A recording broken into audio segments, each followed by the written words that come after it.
नमस्कार, राम राम। मैं आचार्य कुलदीप। आप निश्चित ही स्वस्थ होंगे, अच्छे होंगे और निरंतर प्रगति कर रहे होंगे, ऐसा हमें विश्वास है और आगे भी ऐसा ही करते रहेंगे। ऐसी हमारी आप सबको बहुत बहुत शुभकामनाएं। हम लोग कालसर्प योग की कुंडली पे चर्चा कर रहे हैं क्योंकि बहुत लोग कालसर्प योग की कुंडलियों वाले होते हैं और उनके मन में डाउट रहता है, बड़े परेशान रहते हैं। मैं आपको बहुत शॉर्ट में बताता हूँ कि जिनकी जन्म कुंडलियों पर कालसर्प योग होता है, ऐसे लोग नागलोक से आते हैं। ऐसे लोगों के यहाँ धन की कमी नहीं होती, ऐसा माना जाता है। ऐसा हमने अपने गुरुओं के मुख से श्रवण किया है। और इनके पास गुप्त धन भी होता है और इनको अपने धन को बचाने के प्रति भय भी रहता है, आकस्मिक भय। और कृपा होती है जब परमात्मा के, तभी इनके धन के भंडार खुल करके आते हैं। क्योंकि नागलोक के होते हैं, नागों के पास मड़ियाँ होती हैं और मड़ियाँ बड़ी बेशकीमती होती हैं। मड़ियों की कोई कीमत नहीं होती, कुछ भी कीमत नहीं होती। वो तो फिल्मों में दिखता है, बाकी वैसे मालूम नहीं पड़ता है। तो अगर आपकी कुंडली पर राहु महाराज अष्टम भाव पे बैठे, आप भाव की बात नहीं कर रहा हूँ, क्षमा करिए, नंबर की भाव नहीं बात कर रहा, और केतु महाराज दूसरे भाव बैठे, आप ध्यान से समझिए तो आपको बहुत कुछ समझ में आ जाएगा। और बाकी सारे ग्रह यहाँ से यहाँ तक बैठे।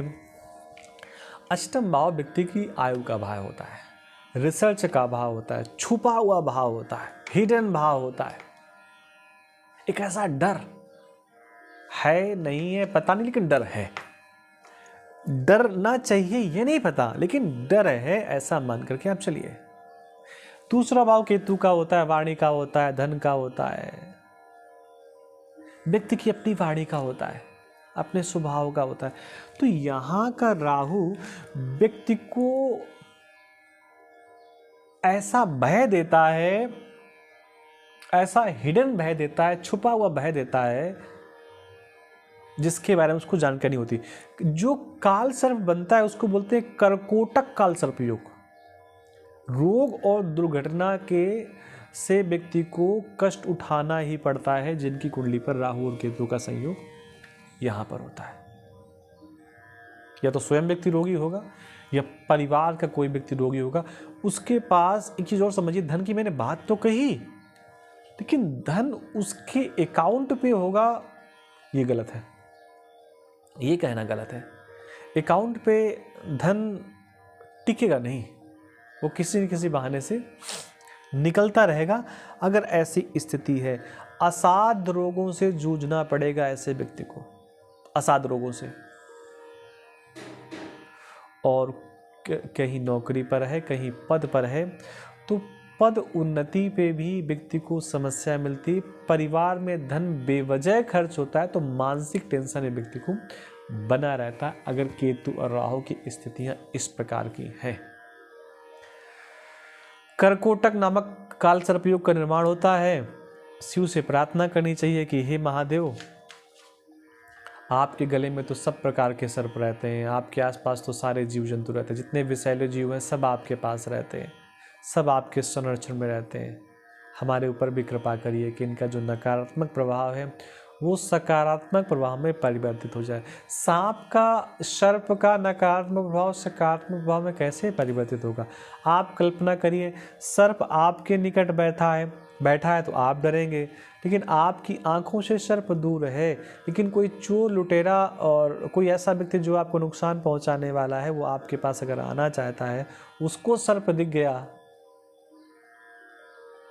तो वो डर के चला जाएगा, लेकिन आपको पता ही नहीं चलेगा। तो इस प्रकार जो नकारात्मक प्रभाव है वो सकारात्मक प्रभाव में परिवर्तित कर दे। उपाय क्या करना चाहिए?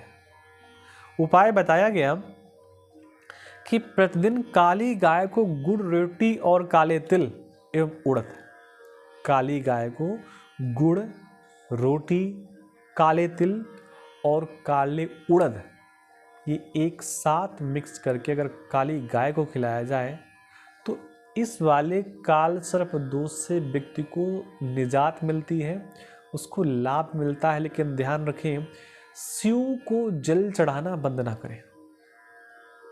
शिव को जल जरूर अर्पण करें।